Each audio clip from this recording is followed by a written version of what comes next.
Hello everyone, it's SpawnPoint and welcome back to another video. So today we're going to unbox the new PlayStation back button attachment which came out earlier this month for the DualShock 4 controller. What we'll do is we'll cover what's included, how to set it up, how and why you'd use it, and most importantly, is it really worth it? Also, if you haven't already, don't forget to subscribe to my channel, drop a like on this video as it really helps me out. Okay, let's jump in.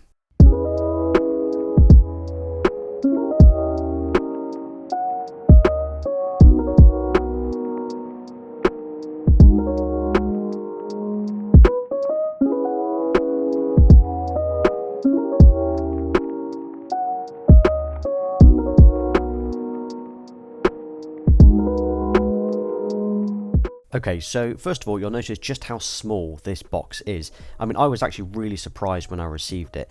The outside of the box is really clean, and obviously being an official PlayStation item is branded as you'd expect. Now, the box could probably be a little bit smaller in fact, as we'll find out later just how big the manual is that comes with it. But let's open it up and take a look at what's inside. And inside the box you just get the button attachment and a manual, which is huge. I mean, it's literally bigger than the item itself. So we'll take it out of the wrapping and we can take a look at it now. Okay, this is nice. I mean, it feels really solid. Yeah, so first impression is this is a nice solid item. It's not flimsy at all, which I kind of expected, to be honest. I thought there'd be a bit of flex in the item, but it's not. It's really sturdy. It's got kind of a matte feel to it as well. It kind of feels like a normal DualShock controller. So here we've got the two buttons. This is the small OLED screen and the 3.5mm jack to plug into the controller itself. Nice branding here too as well, with the little PlayStation icon just on this kind of rubber area here of the attachment. And these are really nice and clicky too, so nothing like the normal DualShock R1 or R2 buttons, for example. These click a lot more. They're not spongy at all.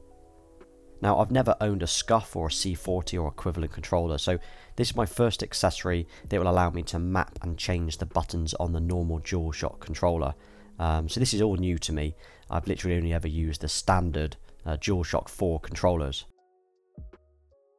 And here we've got the manual that's included. So as you can see, it's massive, but it obviously covers all of the languages that you would expect to see. So looking at the English version here, it's pretty straightforward. So we will cover this in a little bit more detail afterwards, but it just covers the process required in order to set up the buttons, how to install it, and how to swap between the different profiles that you've got as well. So as I say, we'll go into that and I'll demonstrate exactly how we set that up. Now, installing it onto a DualShock controller is pretty straightforward too. The first time you do it, you'll probably take it easy in fear of breaking something, as the 3.5mm jack does swivel, and you'll want to line it up with the hole. But once you've done it a few times, you'll be pulling it in and out like a pro. As soon as it's properly plugged in, the screen does light up straight away, so you'll know that it's working. So the screen is an OLED screen, which sounds a lot better than it is. I mean, it's just a small pixelated screen, but what's awesome about the screen is at a glance you can see what profile you're using, and you can quickly change the mapping of the buttons as well. So there's no requirement for any magnets or USBs to actually change the button layout in the future, which we'll cover that a little bit later as well. Okay, and with this button attachment, you can program 3 different profiles to it. So if you're using it for different games or even different game modes, instead of having to mess around with the magnets or USBs, you can literally double tap the OLED screen and it'll swap between profile 1, 2 and 3. So that's a really nice feature as well.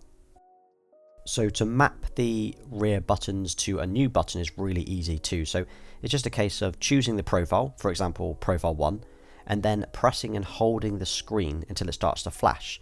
You'll now be able to scroll through the different available buttons by pressing the button on the back of the controller. Then once you've finished, press and hold the screen and it will save that option. Now you've got 3 different profiles, so you could use those for maybe 3 different games or even different game modes. So for example, if you were playing Call of Duty, you may use different layouts for, say, domination or gunfight or team deathmatch and so on. And taking it out is just as easy. It's just a case of gripping the buttons itself and then just pulling straight down, and now it's ready to install onto another controller. And what's great about this attachment is it doesn't need charging, so it works off the controller's internal battery, so there's no worry about having to charge it before the next time that you use it. And as for the headphone jack, if that's still something that you're using, don't worry, you won't lose that either. So although the attachment does plug into the 3.5mm headphone jack, there's also a new headphone jack on the attachment itself, so you can still plug your headset in or your headphones into this. So the only issues that I can see with this is if you're going to use a charging dock like I do, you won't be able to charge your controller without first having to remove the button attachment. It's not that big of an issue, but it's definitely worth noting. It would also have been really useful to have had the OLED screen facing forwards as well, so you could see what you were doing without having to turn the controller around. So the few times that I've already changed the mapping of the buttons, I find it quite difficult that I'm having to switch the controller around and actually try and work out which is my left and which is my right, because obviously it's different to what you're looking at when you're looking at it from behind. So sometimes it's a bit fiddly to do it that way, so it would have been useful to have had it on the front, but you know, it's as it is. And a question is, why would you use it, or why would I use it? So I play an array of games, but this attachment will primarily be used for first-person shooters such as Call of Duty.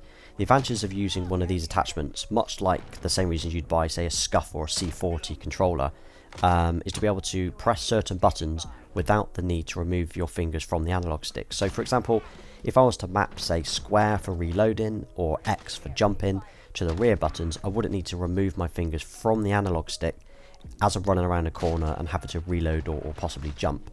Another use would be, say, in racing games such as Need for Speed Heat, where you might map the handbrake button to the rear buttons instead. So again, saving time from having to remove your finger from the analog stick to use the handbrake and then back onto the analog stick again. So I think that's definitely useful and worthwhile doing. But there may be other games as well that you would see a benefit to using these rear buttons. So what games do you currently play that you actually think this would be useful for?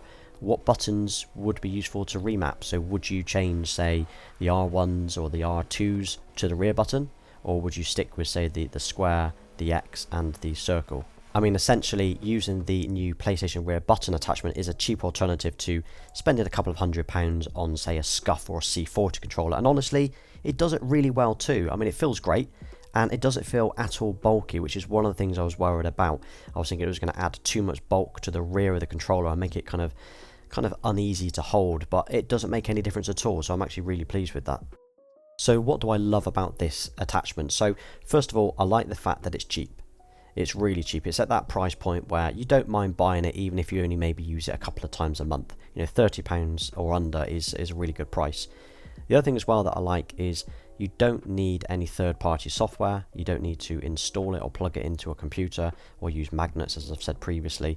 I really like that as well, so it's really convenient to be able to change the mapping of the buttons. The other thing as well that I like is the fact that they are buttons instead of being paddles, so it feels like there's less travel.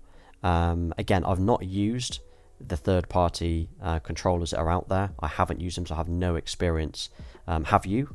Have you used this attachment as well? So what do you think? Do you really think that this for under £30 is as good as a SCUFF or a C40? I mean, we're only talking about the rear buttons here, so I appreciate that the other controllers, like the Astro C40, will allow you to change the front as well in terms of where the analog sticks are, where the D-pad is. So I understand there's huge advantages to that as well. But just talking about the rear buttons, is this an advantage? Is this an advantage over those £200 controllers? If you've got both, or you've been able to try both out, what are your thoughts? Will it sway you? If you've never owned a controller, like I haven't, would you spend the £30 or so to pick up this attachment? What do you think? Okay, and on to the price. So I'm in the UK, and at the moment the only retailer selling this attachment is Game. I did pre-order it, and I did receive it on the first day, and it only cost £25.99, so £26. Now, looking at the Game website today, however, it does show that it's out of stock. Now, I'm not aware of any other retailer here selling it, so if you are in the UK or you are aware of another UK retailer selling it, maybe drop it in the comments below for others to buy from. Now, is it worth it? Now, I think it's an awesome accessory, especially for under £30 as well. You don't need to be a competitive player or even playing FPS games, which you may assume it's kind of aimed at. When you take, say, a SCUFF or a C40 controller, primarily you would be playing first-person shooter games. I would say it could be used on any game.